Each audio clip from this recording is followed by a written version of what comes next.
អ្នកដែលកំពុងតែមើលវីដេអូនេះខ្ញុំឃើញថាអ្នកទាំងអស់គ្នាលើកំពុងតែស្ថិតនៅក្នុងទំនាក់ទំនងមួយដែល toxic អាចនឹងជាទំនាក់ទំនងស្នេហាទំនាក់ទំនង situationship ឬក៏ទំនាក់ទំនងមួយដែលមិនច្បាស់លាស់ដោយសារតែដោយសារតែយ៉ាងបានធ្វើខាប់មកបច្ចេះនោះមានន័យថាអ្នកទាំងអស់គ្នាឥឡូវបូកជាមួយនឹងការនេះទៀតគឺ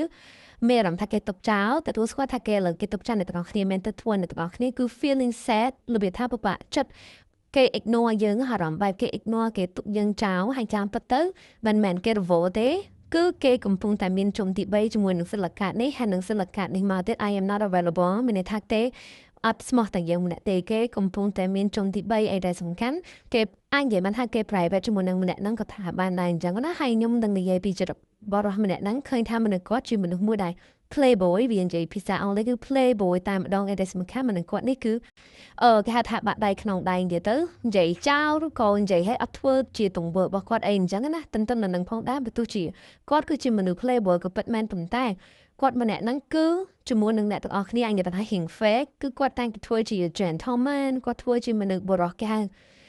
របៀបសុភាពបរិសុទ្ធចំពោះអ្នកទាំងអស់គ្នាដោយសារតែគាត់អត់បាន show who he really am they like no who he really is yes អញ្ចឹងជាមួយនឹងការទាំងអស់នេះខ្ញុំឃើញថាគាត់ទុកអ្នកទាំងអស់គ្នាចោលណា